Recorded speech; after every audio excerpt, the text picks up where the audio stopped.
Chicago Tonight, Black Voices is made possible in part by Fifth Third Bank and by the support of these donors.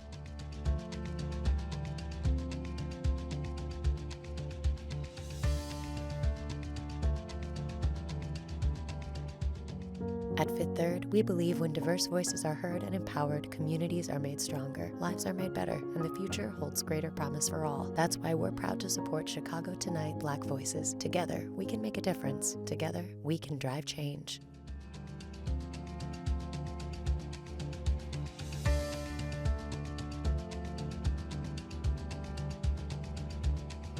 Good evening and welcome to Chicago Tonight Black Voices. I'm Brandis Friedman, and thanks for sharing part of your weekend with us. On the show tonight, a feud between Chicago Public Schools and the Teachers Union leads to a district-wide shutdown. We hear from parents who are stuck in the middle about how this standoff is impacting their children. The life of Mamie Till Mobley playing out in a new series. The last living witness to Till's abduction joins us along with a Chicago author who co-wrote the book that inspired the new ABC drama Women of the Movement. The exhibition at 1-2 Prue is an introspection of Chicago. And how a one-of-a-kind showcase of African and African-American artists ended up in a busy downtown building. First off tonight, CPS and the Chicago Teachers Union have been battling all week over whether it's safe to have kids in the classroom as COVID cases rise. The dispute has led to classes being canceled for 3 days as teachers refuse to work in person and the district refuses to go remote. And since 36% of the district students are black and 47% are Latino, it is mostly black and brown students who are feeling the impact of this shutdown and the pandemic. Joining us now with more are Natasha Dunn, a CPS parent and co-founder of Black Community Collaborative, a group of organizations dedicated to addressing issues impacting black families, and Joseph Williams, a CPS parent. He is also the chairperson of the Parent Advisory Council at Beasley Academic Center and Lynn Bloom Math and Science Academy. Calavita Mitchell, also a CPS parent. Thanks to all three of you. I know it has been a challenging week for CPS parents. So I want to start by getting your thoughts on CTU's decision or position to go remote, to transition to remote learning for a couple of weeks amid this surge. Do you think that's a reasonable proposal? Natasha Dunn, I'll start with you, please.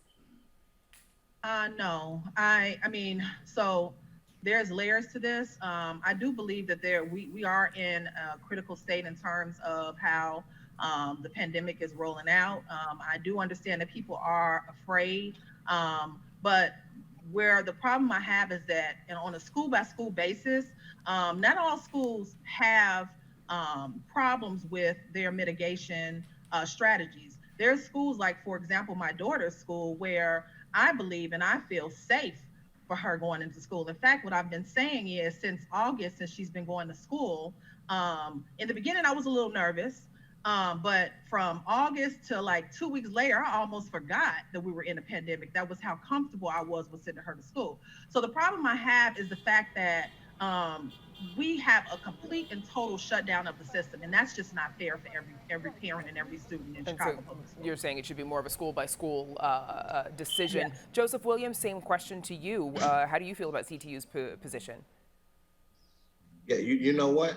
I'll be honest. I think that what CTU has done, I agree with it 100%. I think we're in a pandemic. We're looking at the numbers rise.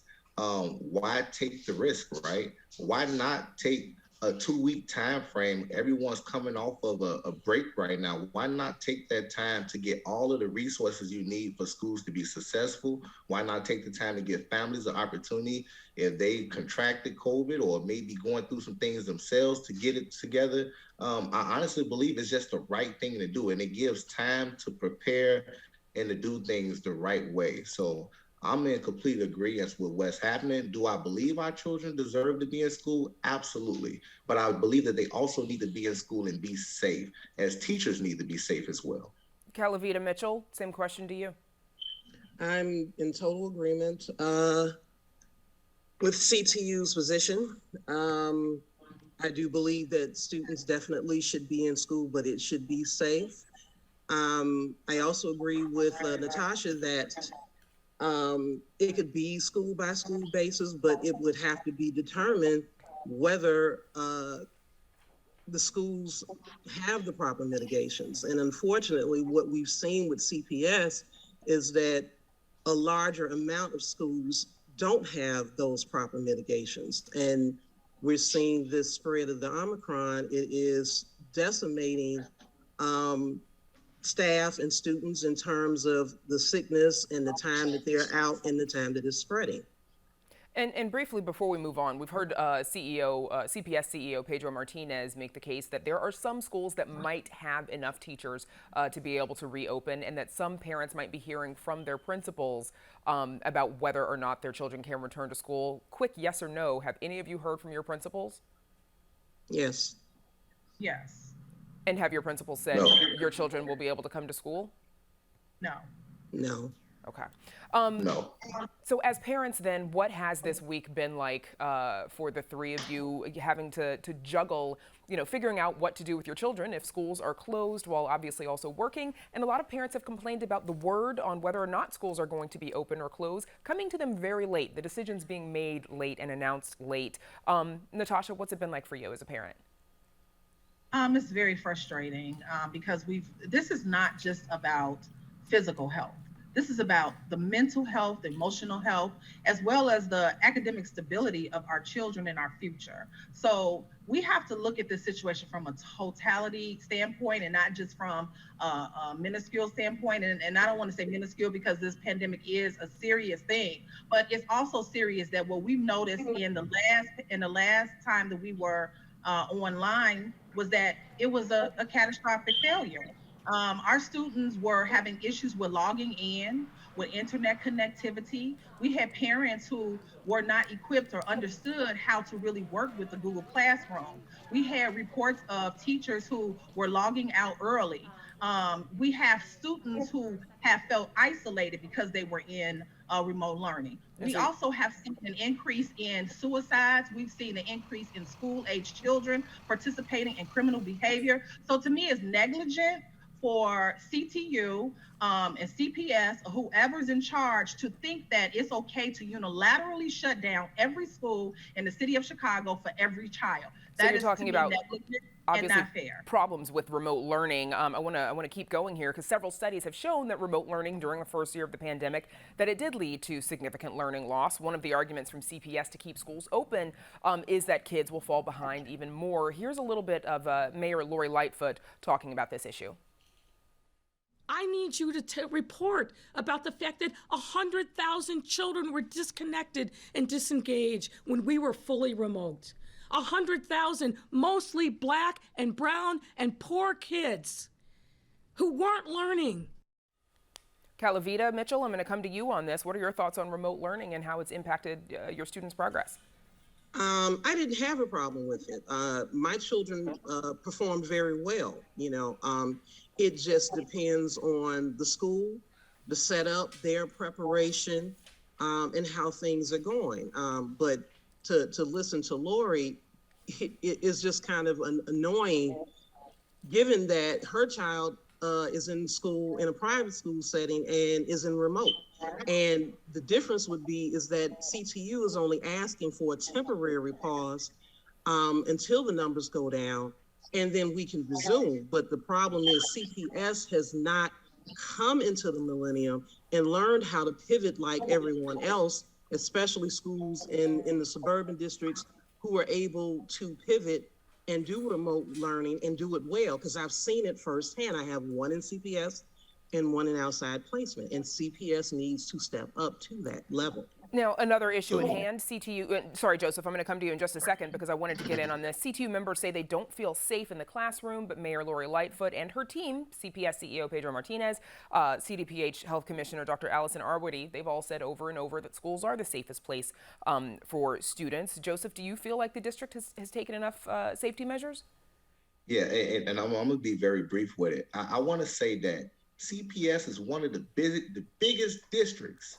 For them to not have a plan A, a plan B, and I watched Dr. Arwady the other day on the news explain how resources are scarce. How do you make a sound decision when you're saying resources are scarce? She also stated that nurses now will deal with contact tracing and also deal with testing children. why hasn't this already been in plan already? You know, so for me, and even to backtrack to your first question, as a parent, I'm frustrated because of the fact parent voices aren't at the table. We should be at the front end of this. They should be trying to see what a family's going through. What are these parents going through as they try to go day by day with this situation? And there needs to be, and it needs to be options. Parent voice. Parents should have an option to go remote or to go in person. Don't give everybody a one bucket. I'm sorry, Natasha, we are actually out of time. This is very complicated, as all three of you, I am sure, are aware of because you're living it every day. I do want to thank you for taking the time for us tonight, though. Natasha Dunn, Calavita Mitchell, and Joseph Williams, best of luck to you. Thank you. In a major announcement this week, longtime Illinois Congressman Bobby Rush announced he will not be seeking another term. Rush is leaving Congress after serving for nearly 30 years. Before becoming a lawmaker, he was a civil rights activist and helped found the Illinois Black Panther Party. As Rush leaves public office, we asked what he'd like his legacy to be. I'm just so honored to serve the people, body and soul. And that was one of the marches of the Panther Party. That's one of the marches that I currently live by, serving the people, body and soul. Service is my love language. Continuing to serve, Rush says that he will continue pushing for justice and equality outside Congress as a preacher, an activist, and a community organizer. Up next, a new TV series inspired by a civil rights icon.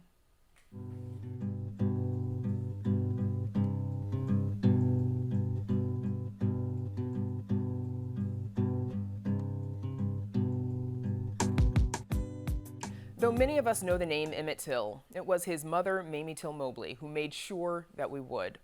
After the abduction and lynching of her son in 1955, Till Mobley became a teacher and civil rights activist. Now her life and influence is the focus of a new limited series. Here's a clip from ABC's Women of the Movement. One round-trip ticket to Winona, Mississippi.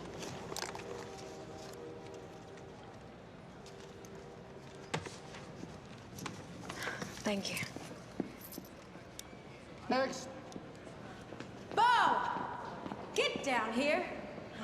Mama, what now? You didn't kiss me goodbye. You gotta let me go. Wait, what is this for? Don't need to know what time it is when I'm on vacation, do I? Bye. I love you, Bo. You be good now. But don't forget to write.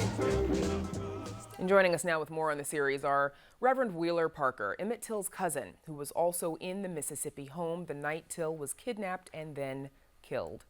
And Northwestern University professor Christopher Benson, who co-wrote a book with Mamie Till Mobley that helped inspire the series. Both have also served as consultants for the series, and I thank you both for joining us. Reverend Parker, this was difficult to watch, even for me. Reverend Parker, you know, as the last living witness to Till's death, what was it like for you to see this story being told on the screen? Reverend, are you there? Yes. What was it like for you to see this story being told on the screen? Wow. It impacted me to tears again. And I asked her to excuse me. I thought she had cut it. I didn't know she was going to show me crying, but it was okay. It brought back a lot of memories 66 years ago. And I can't forget how Mississippi was, and what I see is where we came from and how much work we have to do. So much of it was true to the way things really happened. So I've been asked a lot of questions, got a lot of phone calls. And of course, some of it I was not privy to, or like they challenging him to go in to see the white lady. That never happened, as far as I'm concerned. Mm-hmm. But, so obviously some drama out of it, or some dramatization. Yeah, and they warned me about that.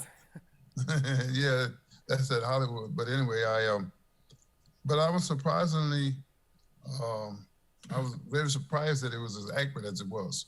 Chris, ABC, they picked up the rights of the book that you co-wrote with Mamie Till Mobley, Death of Innocence, the story of the hate crime that changed America. Tell us a little bit about that collaboration, if you would, and how the book really shaped the series. Yeah, well, thanks for the question. I have to echo what Reverend Parker has said. It was really moving to see the scenes on the screen that tracked what we had talked about so many months during the interview process as we were putting the book together. But it was really gratifying to see her story taken to the screen, because this is something that we had envisioned together when we sat down in 2002. We worked together for the last 6 months of her life to make sure that her story would be preserved in book form. She was a teacher for 26 years in the Chicago public school system and recognized the value of the book. So she was determined to have the book done. And fortunately, I was able to complete that even after her death.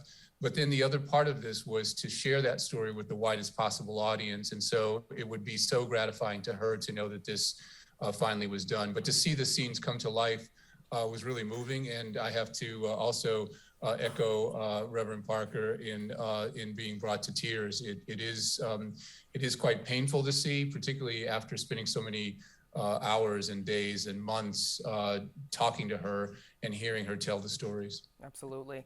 Reverend Parker, you too served as a consultant. What was it about Mamie Till Mobley that you wanted to be sure was reflected in the series?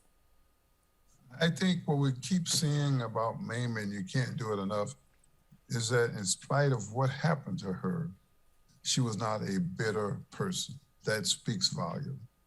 And the way she went about her life and trying to serve humanity, the women of the movement, they got the right person. I mean, she did a bang up job, but innately she's been trained and prepared for this. You know, it's like having an opportunity. It's what they say: don't have a opportunity and not prepared. But she's prepared. She had the opportunity, and she was just like a godsend and everything. And she had to step up. See, I knew the other Mamie. Alma, her mother ran things, but Mamie had to step up. And so she had to take the bull by the horns, and she did. She did. She was able to do that. But she had been well trained, believe me. She was ready. Well trained. And yeah. I mean, you know, for life. She was prepared for life. Chris, you know, you could argue that most people, of course, they know the story of Emmett Till, maybe not so much about, you know, how influential Mamie Till Mobley really was in all of this. And of course, ABC has released a documentary series in partnership with the drama series, bringing this to a wider audience, as you said. Why do you think this story still resonates so much today?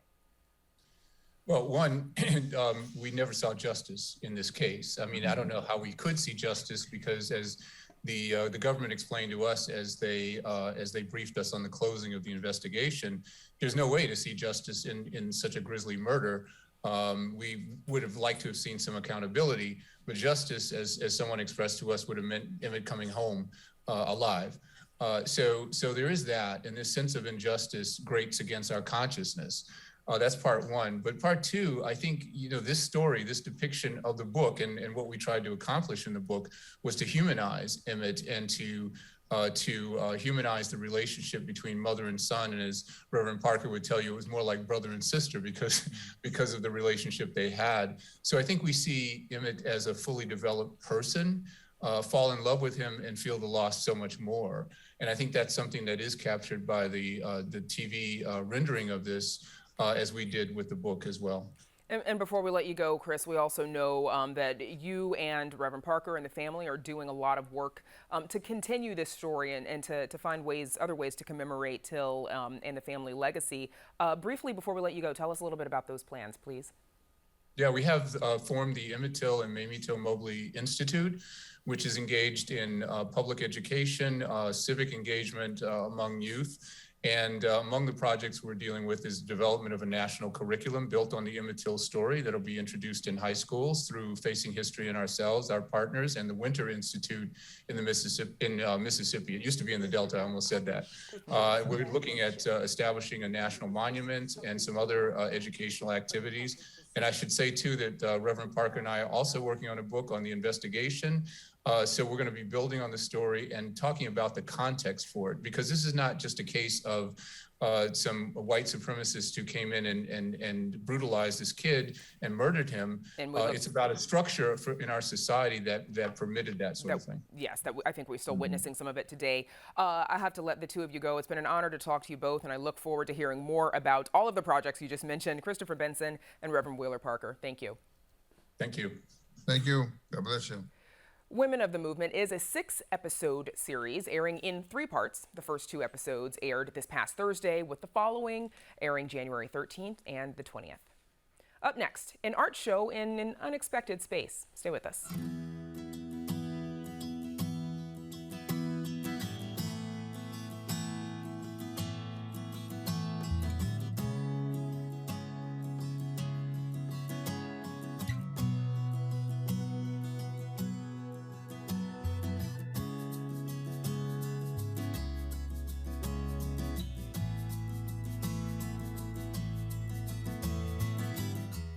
A unique collaboration is bringing Black art to a popular Chicago building. It's a first-of-its-kind exhibit happening now at 12 Prue, also known as Prudential Plaza, downtown. The exhibition at 12 Prue is an introspection of Chicago, and it covers everything from jazz to blues to energy, introspection, and landscapes depicting the Great Migration. So it's everything Chicago has to offer. Walk into 12 Prue at Stetson and Randolph in the Loop, and the first thing you'll notice is art. It's not unusual to see art in downtown lobbies, but most of the pieces here are from a Black-owned art gallery located in Bronzeville. It's all about inclusion, and we have found that 12 Prue invited us out. We work with Kiana Barrett and Keith Douglas and a host of others that helped us understand the importance of making sure that we were a part of a corporate entity. And so here we are in 12 Prue exhibiting our work, allowing our artists to have exposure that they would not normally have. Sterling Bay and Gallery Guichard teamed up to create this one-of-a-kind free art exhibit. The goal is to showcase Black artists and bring their work to an audience that may not have been exposed otherwise. This time last year, we were at a critical intersection with the height of the pandemic, as well as a reckoning around race and social justice. And so we were really intentional about how could we utilize this as an opportunity to go from a moment and to create a movement of change. The exhibit, titled African Diaspora, Chicago, features 20 collage and acrylic mixed media pieces, all related to Chicago. It opened in May, and a new collection of pieces just went up in November. We were very intentional and very thoughtful about how we could immerse and invite the tenants in our building, as well as the movement of Chicagoans and tourists across the space, to really be able to see the art form, to be have their interest piqued by it, and hopefully then to be motivated to open up their checkbooks and to purchase some. We've actually sold 5 pieces, and 25% of our exhibit sold, 5 out of 20. We were able to then expose our artists to people who would not normally get an opportunity to see the artwork. Sterling Bay and Gallery Guichard say they hope to build on that new exposure and stimulate economic growth for Black-owned businesses and neighborhoods. We've noticed more tourism coming through Bronzeville, looking at the gallery, and we're surmising that they're probably seeing it here first and then being able to come to the gallery. For Sterling Bay, the collaboration with Gallery Guichard is the first of many. This is a signature initiative for us as well, and what we're hoping is that this will be the impetus to a series of collaborations such as this, not only within our own portfolio of properties, but we want to set the bar across the industry. As we think and we talk about diversity, I always say meaningful, measurable diversity has to be making the word not only a noun, but a verb. There has to be action behind it. The Guichards also hope the exhibit can be a reminder of the power of art and the impact it can have. That's really our motto: see art, love art, buy art, live with original art. And our artists of the African diaspora and multicultural artists are able to help us in a way that is really important during this time of COVID. The exhibit at 12 Prue will run until May 22nd, and we'll have more information about the exhibit and Gallery Guichard on our website. And that is our show for this weekend. Be sure to check out our website, WTTW.com/news, for updates from WTTW News, including the latest on Chicago Public Schools. And if you're watching us on Saturday night, know that you can also catch Black Voices and Latino Voices on Sundays beginning at 10 p.m. And join Paris Schutz and me next week at 7 on Chicago Tonight. Now, for all of us here at Chicago Tonight Black Voices, I'm Brandis Friedman. Thank you for sharing part of your weekend with us. Stay healthy and safe, and have a good night.